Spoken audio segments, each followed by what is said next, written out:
大家好，我是 AA。因为小伙伴疯狂地安利我《再见爱人》这部目前最火的综艺，所以我看了它的最新一期，然后发现想表达的东西的确非常之多，甚至相比于这几位个人，我对他们之间的互动则更为感兴趣，所以准备做成一个系列。而且这次我准备换个思路，不按个人的顺序，而是按对各种话题的思考顺序来分类讨论一下一系列的话题。今天第一集先聊点开心的事情，论人的自我意识。主角是本次综艺的娱乐担当杨紫和刘爽、刘吉手，看看这两个超有自我意识的人的有趣互动。由于我认为这二位是真的互相欣赏的，所以也算是磕一对邪门 CP 吧。毕竟磕 CP 已经成为了我的老本行了。在聊本期主题自我意识之前，先说个搞笑的点。面相有句俗语，口有唇珠，吵架不输。人正常的上嘴唇应该是中间一条线，由此分左右两边。但是有唇珠的人，这里会明显有一个小肉珠。所以刘爽的确是这6位里最会吵架、最会怼人的那一个。但是吧，会怼人和会讲话其实是两件事儿。会讲话的人唇线清晰分明，不得不说刘吉手同样具备。貌似他能成名也是靠着这个强大的表达和怼人的能力，真的算是老天爷追着喂饭吃的那种。但是吧，会表达和爱说话又是两件事儿。他其实并不是爱讲话的人，这个我们后边再讨论。先进入今天的主题，论人的自我意识。人面相上有3个地方代表自己：鼻子、眼睛、耳朵。鼻子是表面的自己，其实也是大部分其他人能最直观感受到的自己。眼睛是自己的内心，稍微熟悉之后也是可以慢慢体会得到的。此人是善是恶，有情无情，内心坚定还是内心不安。耳朵则属于隐藏大 boss 级别的，代表自己的本质和核心，也是一般人最难感受到但关键时刻最重要的五官。所以鼻眼耳皆强之人，毫无悬念就是人群中大哥大姐般的存在。这样的人绝对天生有自信，天生有气场，有身段，有态度，有领导者的风范。不自信的人常常对自信这个事儿有所误解，认为别人的自信大多来自于某个具体的优势，比如聪明，比如漂亮，比如财富。其实这些身外之物真的都不足以让一个人真正自信，因为真正的自信来自于内心的强大和松弛，表现于外就是自带的高能量气场。这样的人在人群中自然是凤毛麟角的，一旦有一个，绝对也可以成为某个领域的先驱。为什么我用了先驱这个词？也是因为很多人努力拼搏的核心原因，其实不来自于自己，而是来自于别人附加给自己的概念。但是鼻眼耳皆强的人，因自我极强，他们不容易受到外界的牵引和裹挟，人格完整，目标清晰，甚至不论做什么都是因为自己想做，自驱力非常非常强的一类人。人格健全，自我意识极强，所以自然很容易成为先驱和领袖。而在人群中这么难得见到的一类人，本次综艺居然一次性出现了2个，杨紫和刘爽。他们的确可以称之为2个真正强大的人。开篇讲过，鼻眼耳是不同层面的自己，都强就代表无论在哪一个层面，或在内心，或在外表，或在深层，或在浅层，他们都是非常健全和自信的人。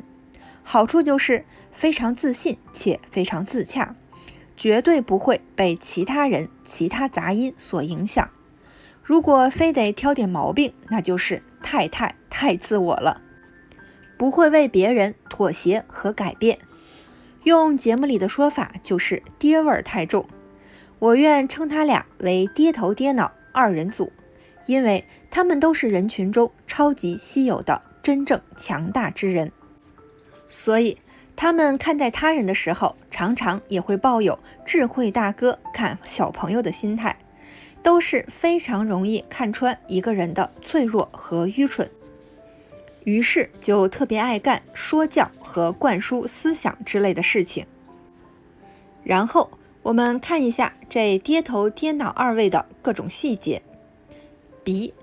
鼻骨强直，真的这二位的鼻子都好好啊，鼻骨呈现一条笔直的直线，鼻子代表自己为人自信，直来直往，直言直语，这样的人真的就是自信，就是有领导范儿，就是有大哥气场。鼻子也可以对应体相上的脊柱，鼻骨强直之人，脊柱大概率也是倍儿直的，所以体态气场上也是有一世独立，绝不依附于他人的气质，是非常给自己加分的。同时鼻子骨相强，肉少一些，代表为人非常执着且非常坚持，自己想做的事不达目的绝不放弃，对身边人非常苛刻挑剔，要求也很高。这种鼻子对自身自然是个好事儿，容易说一不二，对身边人真的不算多友好。因为能满足这二位爹的要求真的很不简单，是非常非常难伺候的二位。因鼻子是自己，颧骨是身边人，若鼻权搭配，苛刻程度尚可，还能留住一些人。这二位这点也是非常类似的，颧骨都弱，难伺候的程度真的非常之高。同为孤峰独耸之格，他们有着一样强大，自然也有着一样的高处不胜寒，所以这样的正面格局对耳朵的要求就会非常非常之高。因为好的耳朵能享受这份孤独，而不好的耳朵则就开始折磨自己，折磨他人。这二位耳朵依然大好，耳朵够大，耳型够完整，而且非常有缘分的都有2个大耳垂。耳垂是个超好的东西，它能让人放下很多妄念和执念。所以综合鼻耳来看，这二位的人生经历也教会了他们，不被他人所理解的执着本就是人生的常态，虽孤独着，同样他们也自由着，不被裹挟的人生依然可以潇洒快意。但是他俩的耳朵也有稍许不同，刘爽的耳朵更规矩，轮廓服帖，耳垂方向自然，而杨子耳廓一点凸，耳垂一点外翻，程度虽然都非常非常的小，但是和刘爽比，的确不如人家有松弛之感。所以刘爽更接地，真正做到了享受这份孤独。杨子的接地程度其实还是欠点，对世俗的渴望依然会很影响自我。那么这种影响直接体现在哪里呢？那就是当下的内心眼睛中了。虽然二位眼神都很足，都是自信的聪明之人，但是聪明的地方还是不太一样的。杨子的眼睛更精明犀利，小心思也更多，而刘爽的眼睛则更有人情味儿。在形上，黑眼珠的面积越大，这个人就越有感情和人性。所以野兽的黑眼珠都很小，而萌宠的黑眼珠则更大。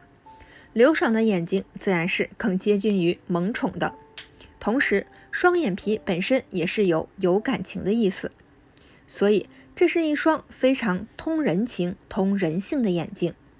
眼耳都代表自己的内心，眼中有情有人性，耳朵也有垂，所以刘爽在他嘴贱毒舌的表象之下，其实是有着一颗充满情感的心，也是有一点悲天悯人之感的。但是这份心是否能落到实处，还是要看骨。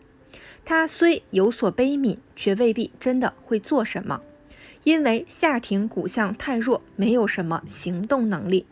反观杨子，形上趋近于正常，感情和理性是可以平衡的。但是神采非常足，但是也过分犀利了一些，而且如今貌似还收敛了一些。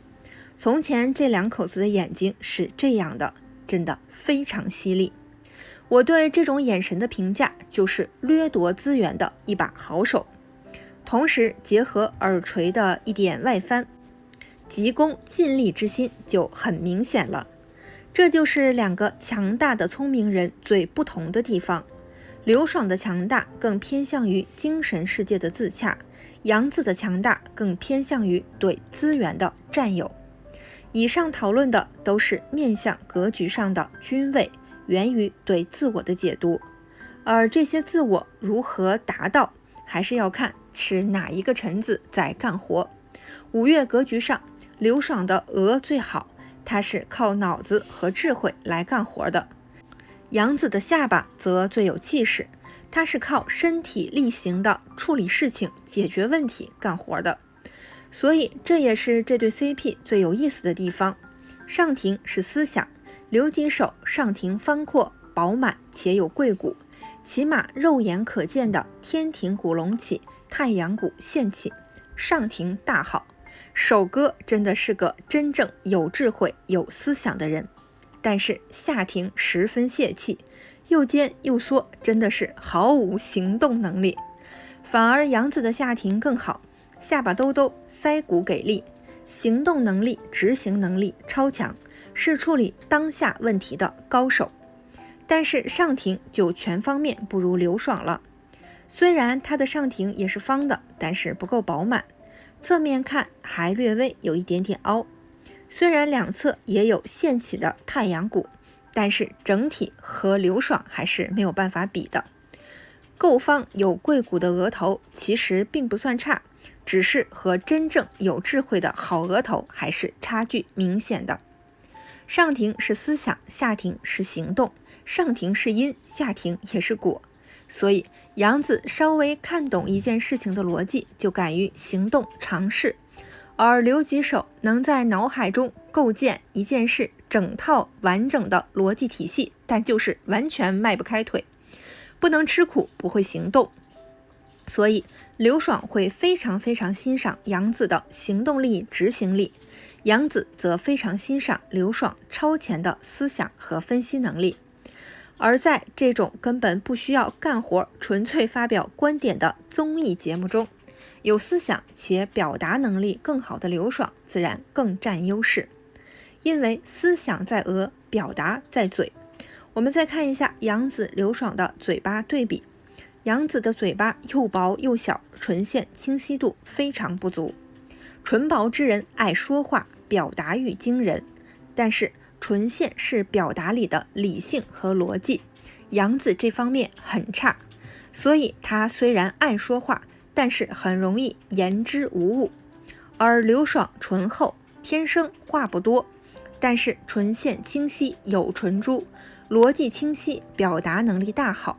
所以他们相处的日常一定就是杨子说了一大堆言之无物的大道理之后，刘爽简单几句总结分析加回怼，就可以一针见血，一击即中。因为刘爽真正强大的气场和真正有道理的表达，所以杨子对他也是毫无招架之力的。真正强大之人遇到另一个同类之人是惺惺相惜的，所以即便杨子表面嘴硬，暗地里也一定会偷偷学习刘爽的思路和表达。刘爽其实是他最向往成为的那类人。同时上庭是名，下庭是利，虽然名利人人都爱，但是相比较而言，刘爽更重名，杨子则更重利。这种有思想、自我强大，却不是满脑子只想着变现之人，还是挺容易令人尊敬的。所以杨子的聪明其实更接近于世俗的精明，刘爽的聪明则更接近于思想上的智慧。其实姓名上来讲，中间的字代表家庭，杨子、刘爽都属于中间字空缺的人，他俩本人的情感浓度和家庭观念本身就是不足的。我想说明什么呢？我想说，他俩这种相似又互补的状态，其实是挺适合一起过的。因为好的伴侣的相处终极奥义，就是有相似的价值观且彼此互补，既能欣赏对方真正发光的地方，也绝不强求对方力所不能及的东西，同时还可以自己补足对方的短板。所以其实这一对 CP 的关系还是非常健康的。如果他们两个在一起，留几手就可以天天活在自己的精神世界中，偶尔拔高一下杨子的思想境界，处理一下杨子的言论危机，然后其他的苦活累活，生活中各种实际的小问题，杨子也都可以开开心心的给他轻轻松松搞定，这样岂不美哉？要不留几手怎么长得像乾隆皇帝呢？的确是天生有享福的命。今天再见爱人系列的第一集，我还是抱着乐子人的心态，刻个自我意识极强的 CP。之后我还会继续分享对这个综艺各种或正经或邪门的见解。我们下期再见。